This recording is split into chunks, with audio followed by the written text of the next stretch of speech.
and pray. Okay. What? What was that? Skip. Come on. All right. And roll.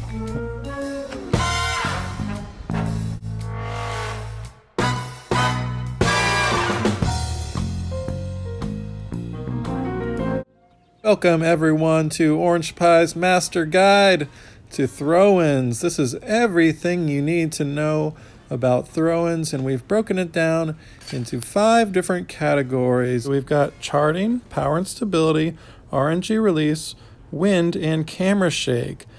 But before we get into those, I do want to mention which discs people use the most. The accurate windbreak fuse is the most used for throw-ins, and that includes short throw-ins. So a lot of people say, well, I mean, the dagger can throw in up to 130, 140 feet. But actually, people just like the fuse for all throw-ins from 60 feet to 220 or 230. But it doesn't really matter. The only thing that really matters is using an accurate modifier. And the second modifier, I prefer heavy or windbreak. You can make any of these work. And the other thing to know is there's 2 kind of styles. You got the straight pullback, and then you have the Annie pullback. So you kind of put a little Anheuser on it, kind of like Paul Ulibarri. 100-footer. You also see Simon on his video. He has the Anheuser putt. So yes. 2 styles there. So what should you use? If you prefer to move the aimer to account for fade and wind, then go with the straight pullback. That's what I do. If you prefer to not move the aimer at all and just use Anheuser to account for fade and wind, then go with that one. As far as the low aiming point, to me, it's 2 coordinates to move. You're moving to the left and you're moving down. So if you have an uphill or downhill putt, it's just more to calculate. So to me, that one's more complicated.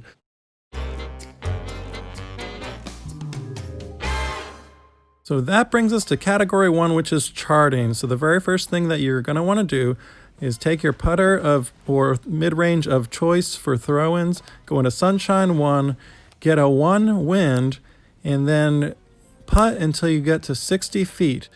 From there, try to identify the exact power it takes for 60 feet. Once you've got that down, go to 70 feet. Pull back and see the exact power level to pull back for 70 feet. Same thing for 80, all the way up until your max distance. If you have a dagger, it's around here, you can see. So at that point, I'm going to switch to the fuse. Those of you that have chosen the fuse for throw-ins, you can use the same disc, 60 through 220, 230 feet. Map out exactly the power you need for each 10-foot increment. And my furthest mid-range is an anchor here, so that 243 feet is the max I can use for that disc.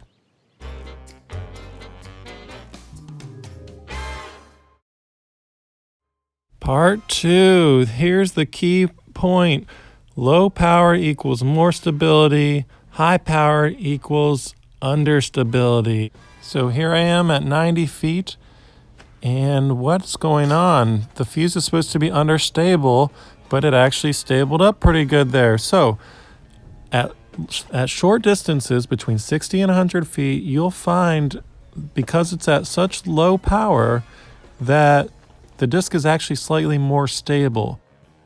All right, so watch this clip carefully. We're at 90 feet, left to right wind, and yet I aim out to the right. So here I'm aiming straight out, slightly to the right of the pole, mind you, not to the right of the basket. But look at that, fade, dead center. Let's look at another clip. So here we're going full power fuse, aiming to the left of the basket, and even in a right to left wind, you can see how unstable it became because more power is less stable. So this is a good time to mention RNG. That stands for Random Number Generator. And this is something generally disliked by players in games because it just refers to when a game has randomness or random effect based not on skill but just a roll of the dice. And the truth is, Disc Golf Valley has an RNG or random release point for each disc. Just imagine that anytime you release a disc, there's an imaginary V there, and those are all the possible points that it can be released at. So you can see here, this time I got the leftmost release point, same aiming point, this time it missed. That's why you should always use accurate modifying discs for all 10 speed and under, because it shortens or makes skinnier that little V of release points, and you're much more likely to go where you want. Let's not forget about the RNG of power. So more power and less power is also affected. So sometimes you may miss high and sometimes you may miss low based on that RNG of the power as well. So what can we do? Can we pull back and release quickly? Will that stop it? No, actually, it doesn't matter if you release quickly or slowly. This is going to happen either way. So why do I include this in the tutorial? Well, knowledge is power, and you can see there's more wobble at the most powerful shots and much less in the less powerful shots. So you can use this to your advantage in terms of your knowledge of throw-ins. So basically, I know that the wobble starts getting bad right around here, or my 130 footers. So I try to make most of the 100 to 120 range, but 130 range and beyond, I know that it's not always going to go my way. And it's quite simply the randomness of the release. And of course, anytime you lose a match to your friend, just blame it on the RNG.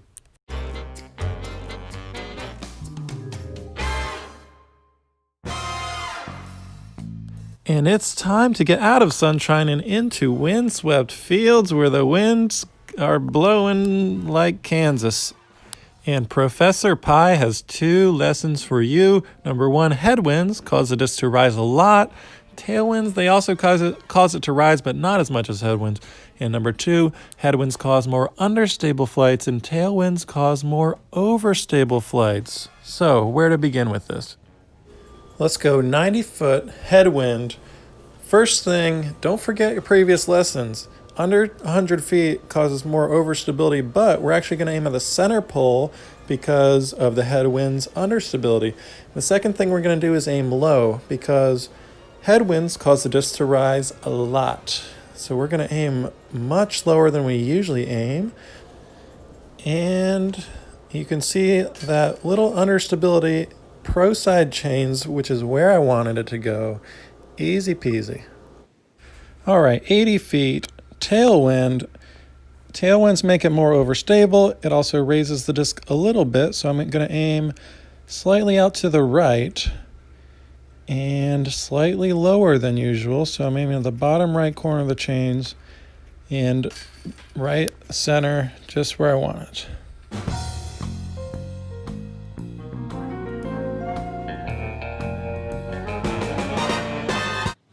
And I want you to focus this time not on the disc, but on the edges of the screen. See how the environment is shaking? Some people call it the drunken effect. I like to call it the camera shake. Absolutely, this affects where your disc will go. So pay very attention, baby slices, to this clip right here. Wait for it. Right there. Did you see it? Let me slow it down. So, right on the pullback, it goes up and to the left and then back down to the right. And then it kind of stays in the middle, which is normally where I'd throw it, but I'm waiting for a bad one here. So then it goes up again, down to the left a little, down to the right a little, up, and then right there, down to the left. Do you see it? Down to the left. Right, close up. Down to the left, right there.